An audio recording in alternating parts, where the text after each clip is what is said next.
ID at Xbox is back for a very special fall edition powered by IGN. A brand new showcase jam-packed with the coolest and most original indie games coming to your favorite Xbox platform. Pay attention! Tune in for brand new looks at never-before-seen games and awesome new content coming to the games you already love. Get ready, because the ID at Xbox Showcase Fall Edition starts right now.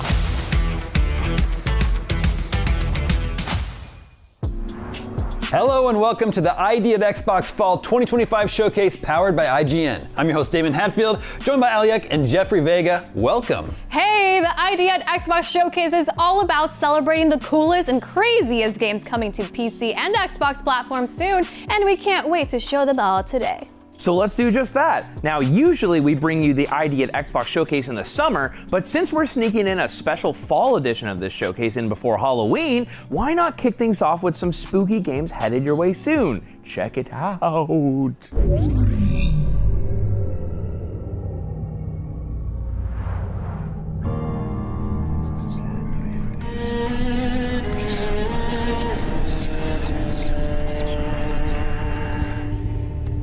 Makasih banyak ya, Pak. Sama-sama, Mbak.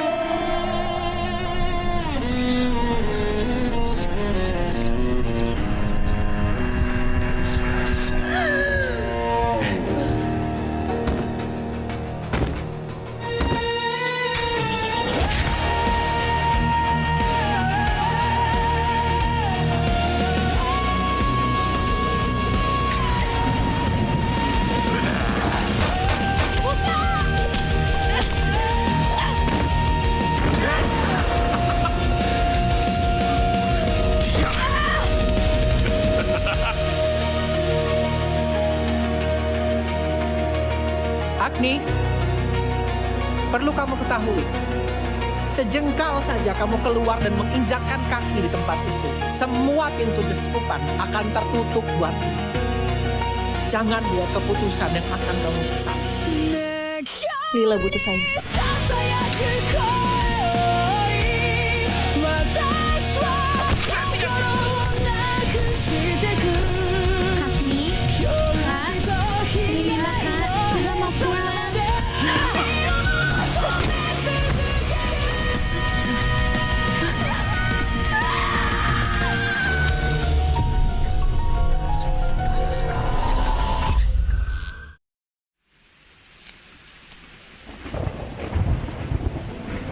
Langkahmu menjejak di atas jalan yang tak pantas untuk manusia.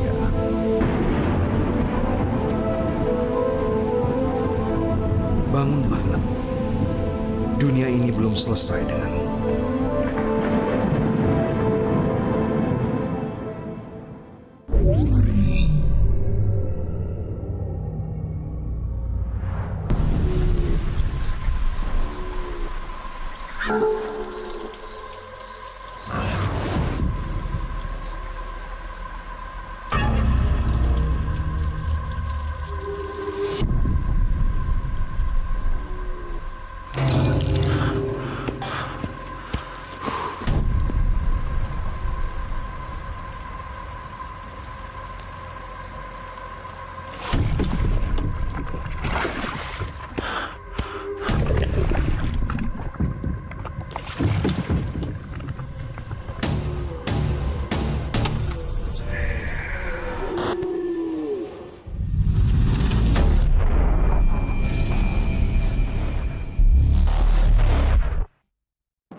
I was wondering when you'd finally find time to pay me a visit. Hello? You're in Harmonic Heights, Fred. The school. Things always look strange here. Find a way to get out of there. Hey, you. What are you doing here? We're not supposed to be out in the halls at night, but I couldn't help myself. What are these things? I don't know, Fred. Nobody does. Oh, don't look so frightened, my boy. You've come to a rather difficult passage, I'm afraid. The object of your desire is just ahead. Oh, and Fred, she knows you're here. Now run along.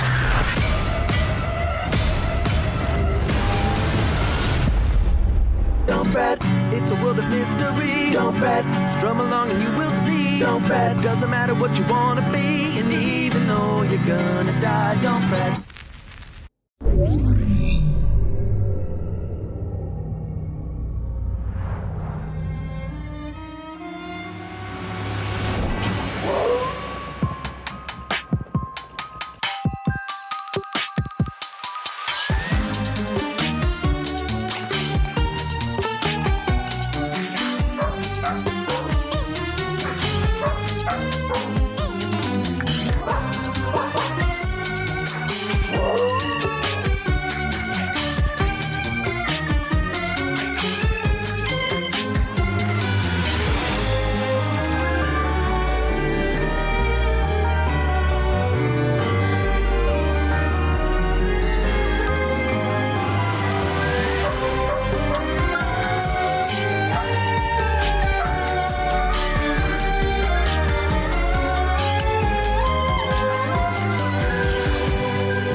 You're watching the ID at Xbox Fall Showcase powered by IGN. You just saw some truly terrifying indie games that you'll be able to play before you know it. Hopefully it wasn't too scary.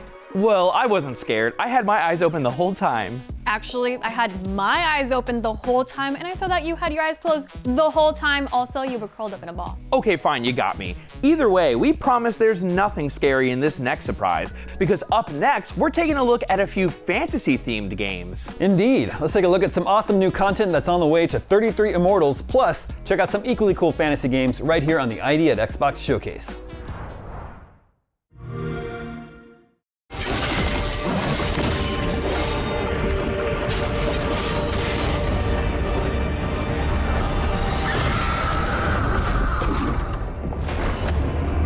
Rise again, my defiant souls, for the tide is about to turn. Wield new additions to your epic arsenal. The glaive of temperance. Thin the enemy ranks. Keep them at bay with powerful, calculated strikes. The crossbows of pride. Mark your prey, then unleash a relentless barrage of bolts.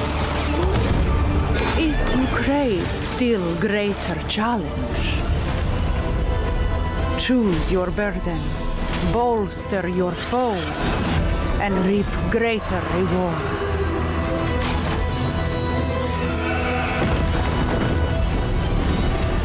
Wicked new torture chambers await you. Purge seals of domination to liberate the chamber. Destroy foul effigies of submission to claim precious relics. Refresh your attire in Charon's wardrobe. Embrace pride and temperance. A bold next chapter for 33 Immortals.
Is broken.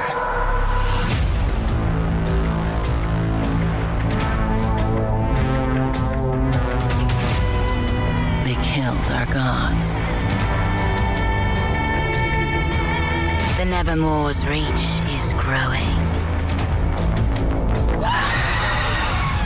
Violence is the answer.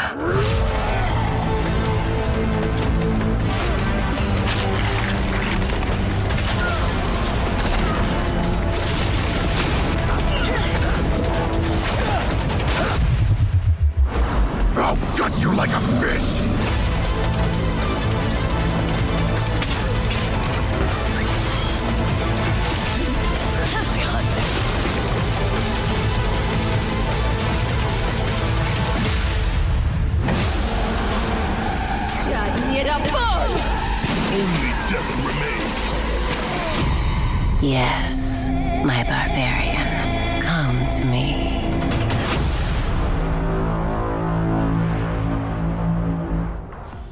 You're watching the ID at Xbox Showcase, and we hope you're having as much fun as we are.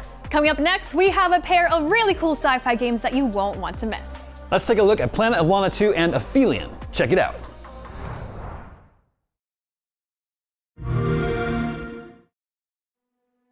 Hello, my name is Adam Stjernljus, and with me I have Claes Martin Eriksson, and we're the game directors on Planet of Lana 2, our upcoming game from Wishfully. Yes, hi everyone. We are super excited to finally share some extended gameplay footage with you today for this next chapter of the Planet of Lana saga. So let's get into it. Yes, and we have a lot of new exciting features, but one that we think is really important to keep from the first game is that yes, you can still pet Mui, of course. And there's a lot of new biomes and areas to explore on Novo this time around. Everything from snowy mountains to dark mines and even urban environments, to just mention a few. But we want to focus here on this area we call Demoa, which is this ocean area. And this time around, Lana can swim and dive freely underwater.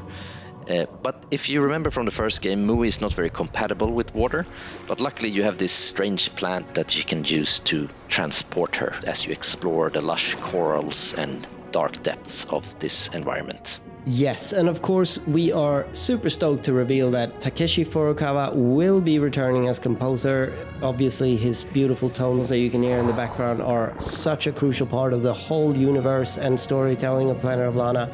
So we're beyond excited to work with him again on this game. Yes, and there's a lot of new creatures and robots that you'll come across during your adventure. And here you have to use stealth to get past this patrolling electrical shark. In general, Lana is much more agile and capable this time around, both on land and in water. But she's still vulnerable, so the collaboration with Mui is really important.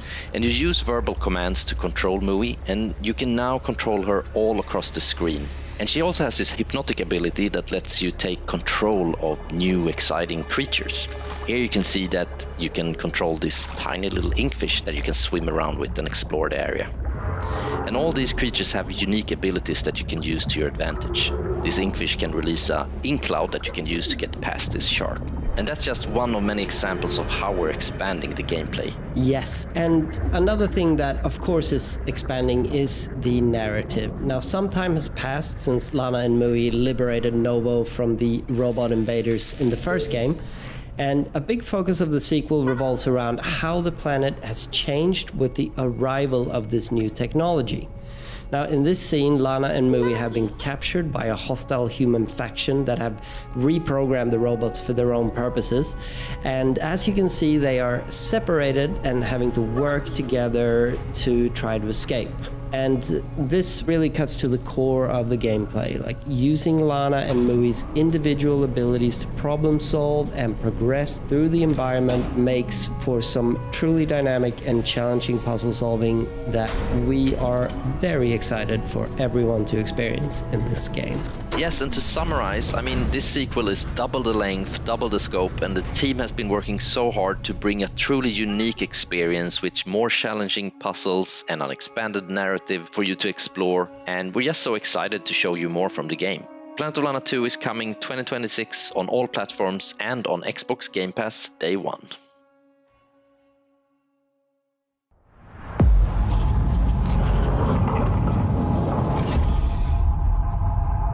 Hello?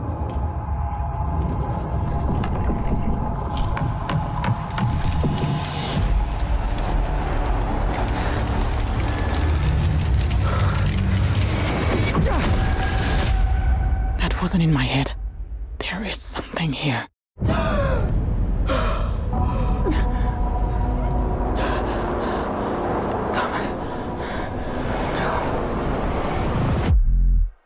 Mission Control. The Hope 1 shuttle has crashed on Persephone. I lost contact with Dr. Monclair.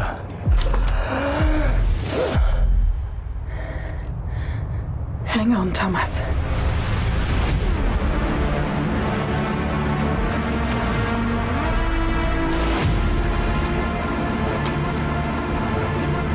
I got this. Oh, shit.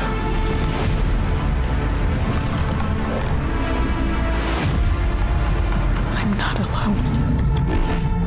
What the hell? It's stalking me.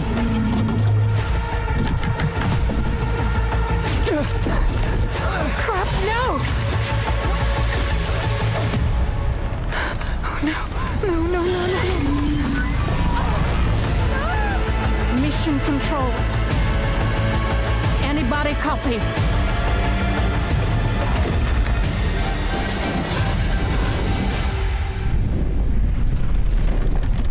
Holy shit.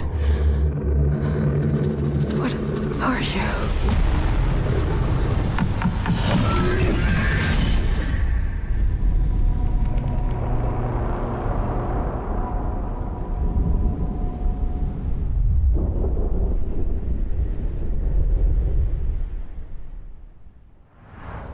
That was Planet of Lana 2 and Aphelion, two really exciting new games you'll get to play soon.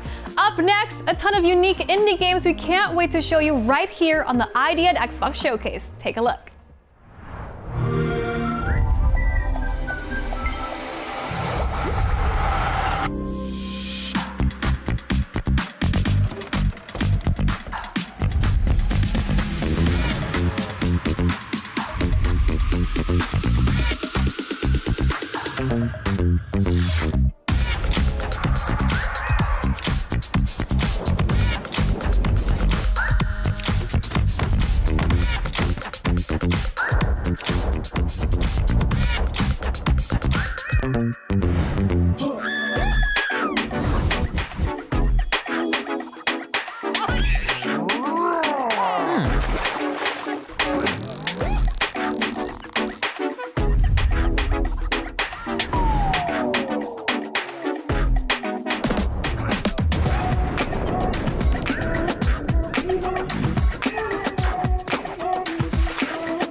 You're watching the ID at Xbox Showcase Fall Edition powered by IGN. We hope you're having an awesome time.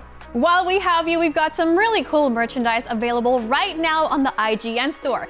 Whether you're a fan of the Fallout game franchise or the recent smash hit Clair Obscur Expedition 33, the IGN store has t-shirts, hoodies, collectibles, and more, all celebrating the best in games and entertainment. Just head to store.ign.com and get yourself something nice. Hey, save me a sweatshirt. It's very cold in here. All right, coming up next, we're celebrating both vampires and zombies with some new looks at exciting stuff coming to games like Vampire Survivors and DayZ. Check it out.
You're watching the Idea at Xbox Fall Showcase brought to you by IGN. Thanks for hanging with us today. Up next, we get a collection of games that involve things like cyberpunk football, superhero combat, and sledding. Maybe someday somebody will make a game that has all of those things. But until then, let's take a look at Super Ball, Invincible Versus, and Sledding Game. Roll it!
I've calculated our relative strengths, and I'm afraid you won't win this one. Everyone who fights me regrets it sooner or later.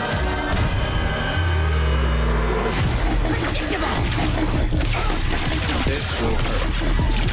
Come now. I am here. Incoming. I warned you.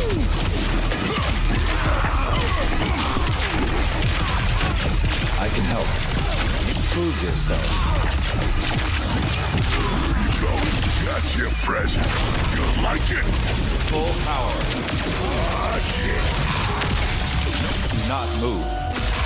I warned you. As close as we've become, I can make no exceptions for you. And I'm gonna kick your ass. Like it's never been kicked before.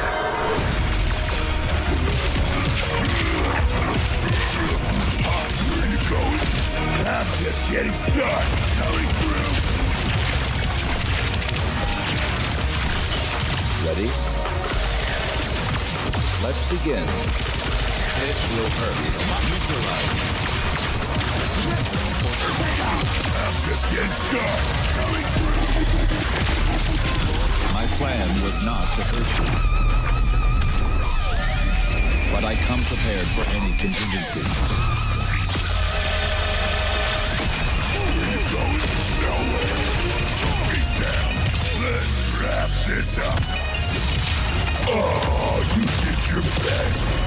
What? This is it.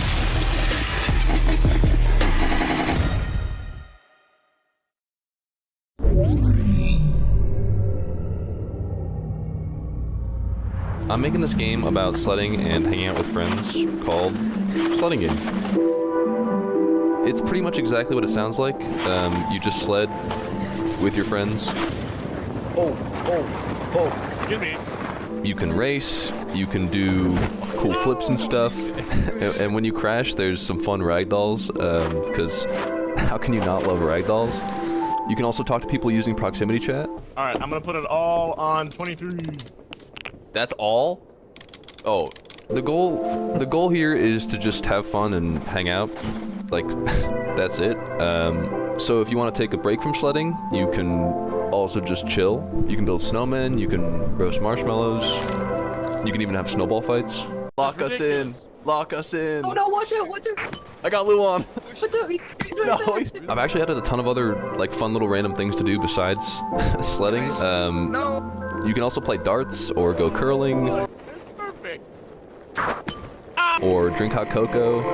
Or fish. People love fishing. I'm gonna catch a whale on my next one. Yeah, I haven't caught a whale. Oh my, dude, this is the day. There's also a karaoke mic in the lodge. If you want to mess around with that, that's one of my favorite things. Woo! Do you know what is a little green dot on the snow? What? Oh, never mind. That joke doesn't make any sense in English. But yeah, I've been developing this game on my own, and it's honestly crazy how far it's come. And now I'm really excited to share that Sledding Game is coming to Xbox and Game Pass. So yeah, that's Sledding Game. Can't wait for you to try it. Ooh, looks like sports and fighting game fans will be eating good real soon. Up next, Raw Fury is one of the most passionate video game publishers out right now. Stick around because we'll be right back after this.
You're watching the ID at Xbox Showcase. That was a small sampling of games heading your way, courtesy of the folks at Raw Fury. Up next are some games that are definitely less raw and significantly less furious. Let's take a look at some warm, cuddly, lovely, wholesome games you'll get to cozy up and snuggle with soon.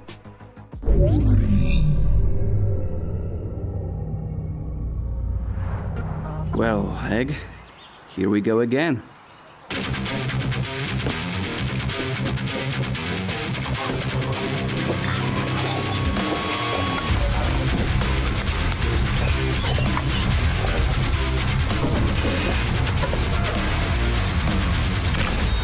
Ooh, that was ugly. You'll do better next time.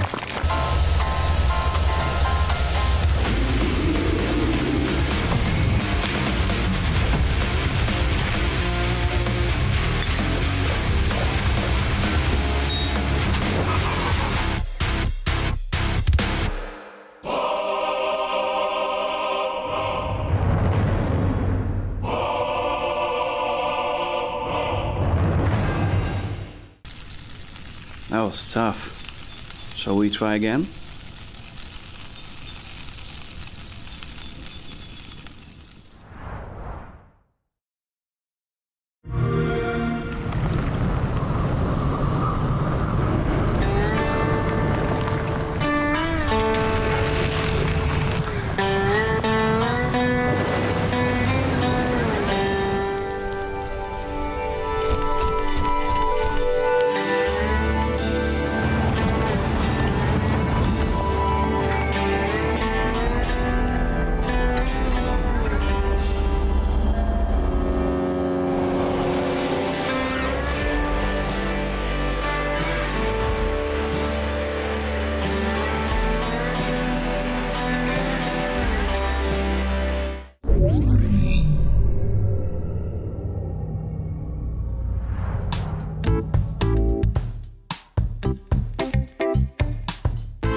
is Task Time?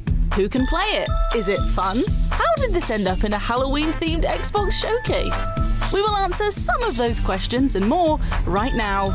Task Time is a chaotic party game for up to 8 friends. Or, if finding 8 friends proves too tricky, 3 friends, 2 colleagues, 1 confused grandparent, a well-timed Deliveroo driver, and that guy you're friends with on Xbox whose identity you forgot years ago. Are you a distant cousin? Did we meet on Gears? Who are you? Across 6 glorious rounds, the aim of the game is to complete the tasks, finish top of the leaderboard, and subsequently rub it in your Deliveroo driver's face. The tasks aren't always as straightforward as it seems, however, and include such randomly generated gems as hit other players to score points. Everyone plays on a 90s handheld. Keep your A and Z as far apart from each other as possible, but everyone moves like a tank.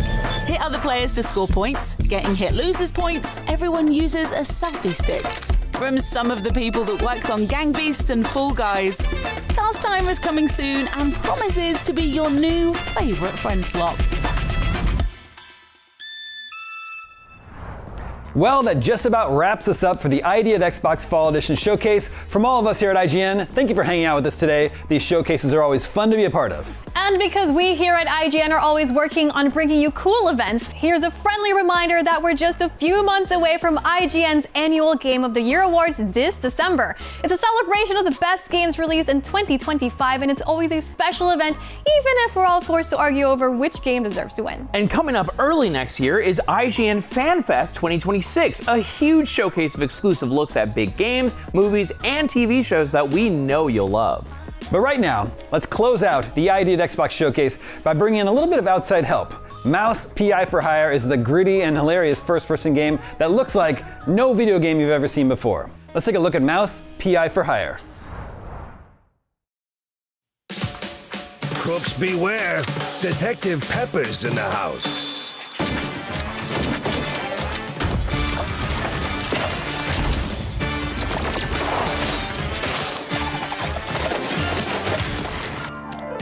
Our studio combines 2 worlds. We combine game dev with animation.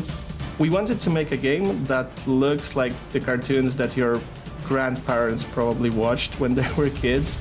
And the rest is history.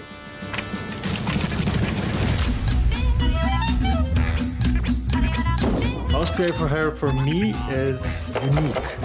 They won't even know what hit them. Surprising. My hero!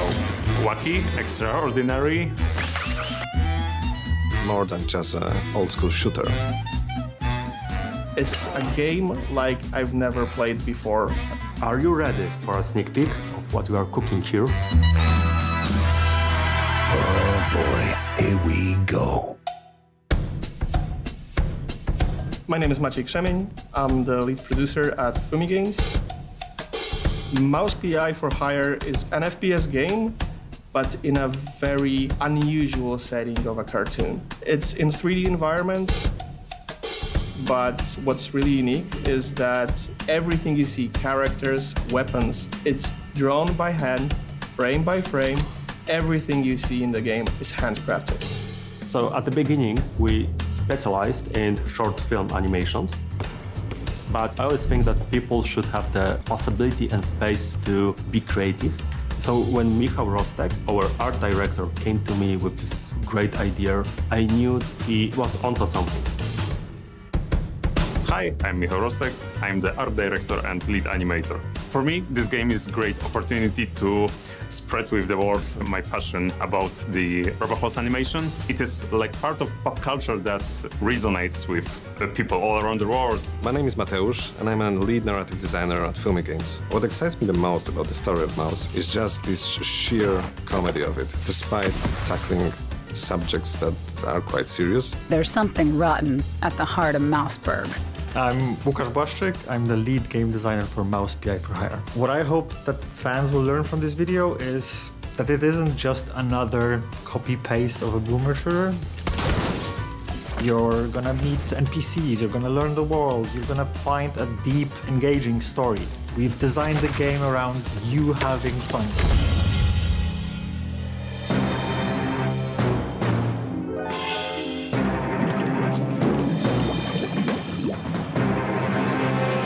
Our main goal with Mouse is that every frame of the game should look like old cartoon film from the 1930s.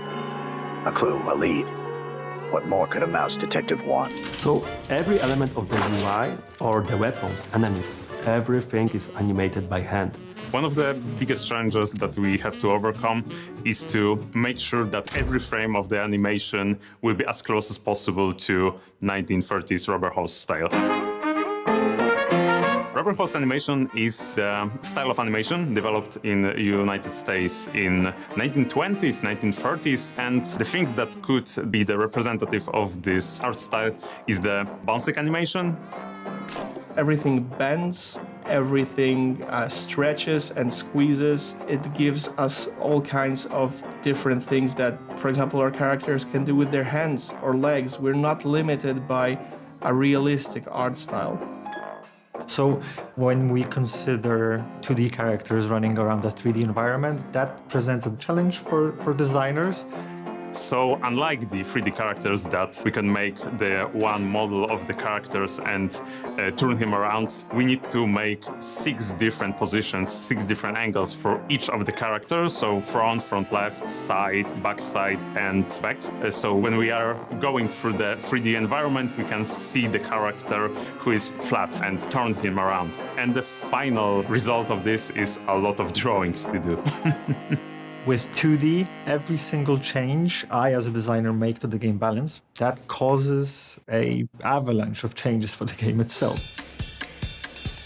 If I speed up a character, they have to redo animations. The art team loves me.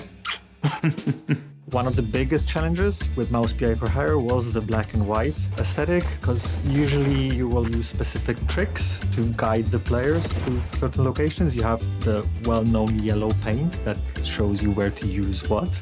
And we don't have that, because we have a completely black and white game, so you have to guide players through light.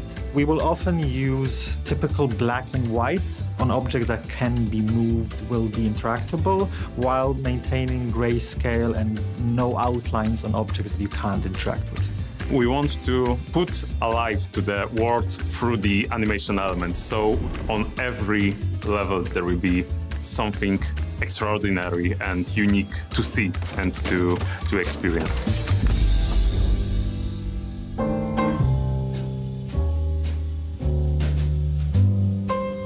The world of Mouse PI for Hire is a sprawling world that we were working hard on making as believable as it can be in a rubber hose style. And as such, it's a little bit comedic and is a little bit serious when it needs to be. And the city that the game takes place in is called Mouseburg. It has its own unique flavor. It's a cheesy flavor, you might say.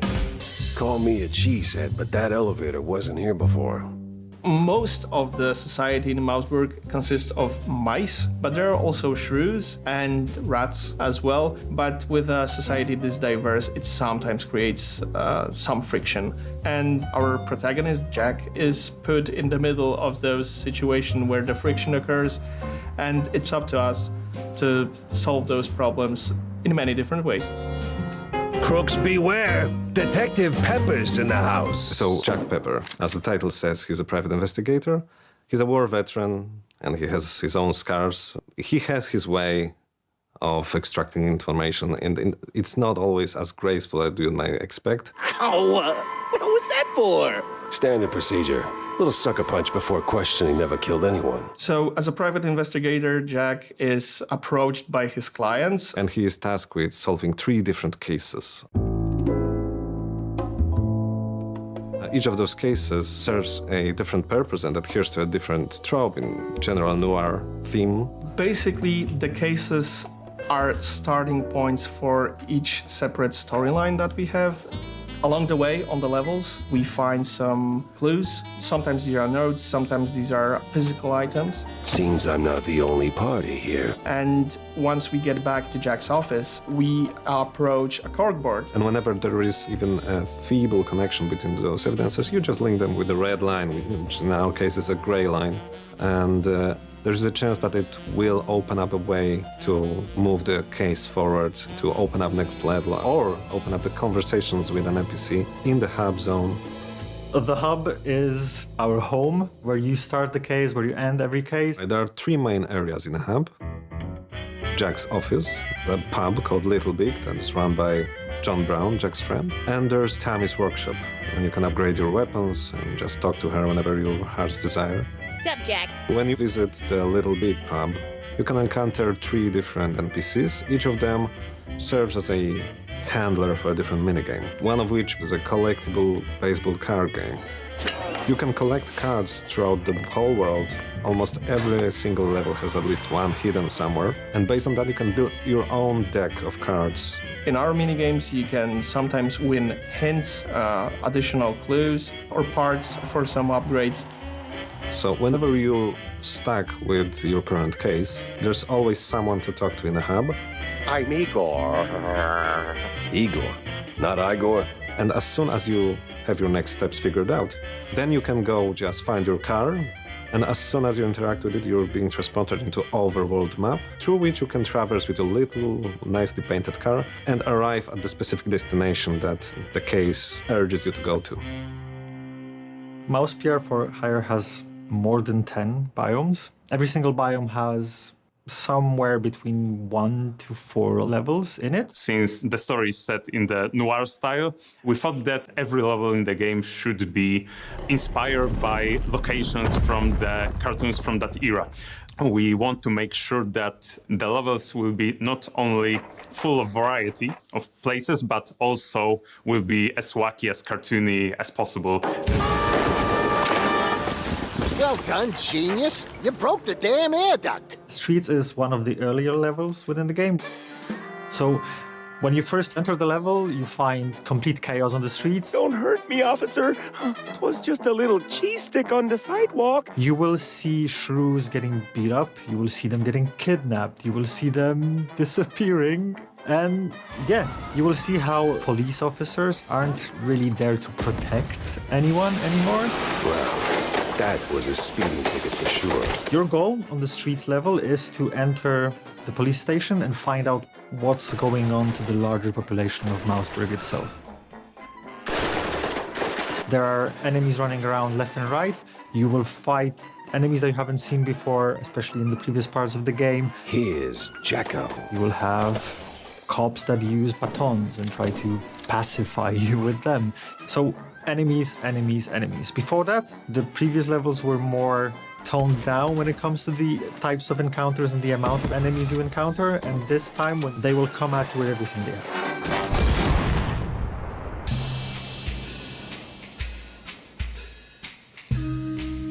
It's pretty difficult to be a one-man army and the single hero who saves the day, even in a cartoon world. So we want the game to be challenging but fair at the same time. Where the hell did those lunatics crawl out from? I'm taking a small amount of specific enemies, like melee enemies, ranged enemies, tank enemies, and those are initially presented to you as the player to deal with, learn how they behave, learn what to expect, and then we add twists, what we call modifiers to them. So a tank that you've encountered previously that charged on you and you learn to dodge it when it's charging might now also enable a force field around itself that you need to figure out how to deal with. And these modifiers keep it fresh while maintaining the feeling of familiarity when it comes to specific enemies. Some of the characters are slim and they're moving faster to us. Some of the characters are bigger and they need to stomp around. We need to have the different approach to the characters because it changes the gameplay. So it's not just the basic type of enemy, you will also encounter bigger enemies, larger enemies, more complex enemies, like one that we've already shown, the Viccatore, or the alligator as it was nicknamed. And you might also encounter my favorite boss enemy, which is the third wife.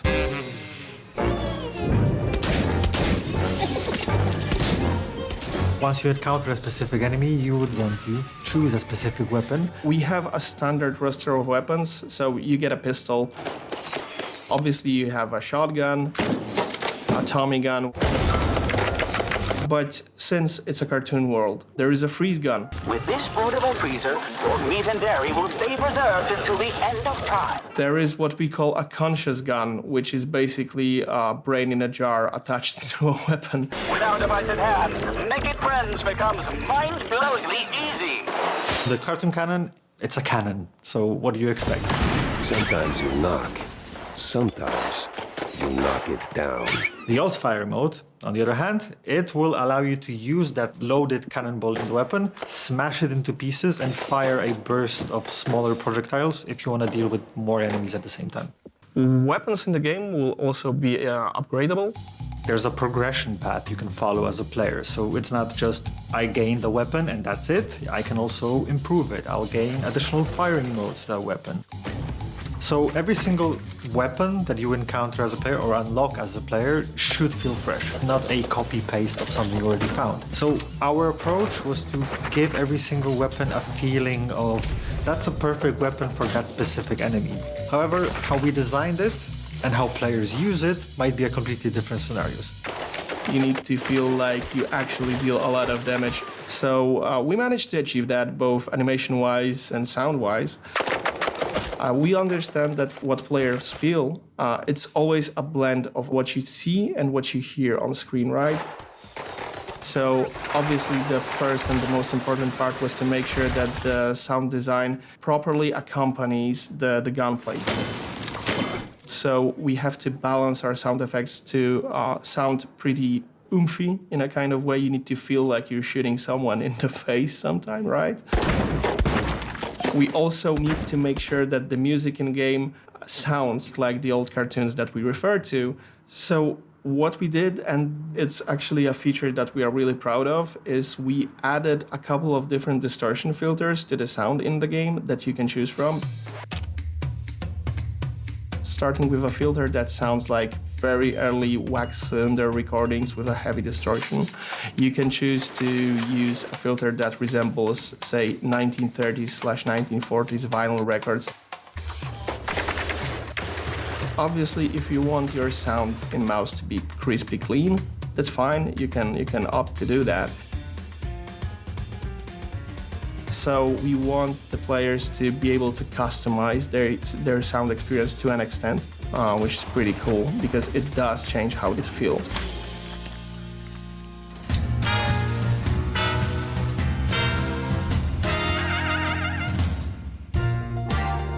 From the beginning, I knew that this game is like no other. It's handcrafted entertainment full of love, made for real people, by real people, which is amazing. We just want to give the players this fascinating world that is outlandish and relatable at the same time. The whole game as a package is exciting because every little detail that we work on across every team just makes something unique. I'm most proud of the team that's building the game and the boundaries that they cross every single week, every single month. I know it sounds cheesy, but we create something that is truly a human experience in a world inhabited by mice. When you are a creator, you always want people to enjoy the work that you do. So it was really outstanding for me that this idea resonates with all variety of people. I can't wait to see how players are enjoying it, what they're doing with the game, and seeing the creative fluids that we've put into the project go beyond that. We showed you a lot today, but there's definitely more where that came from. So now it's time to step out of your office, gather some clues, connect the dots, and save Mouseburg, because right now you're the city's only hope.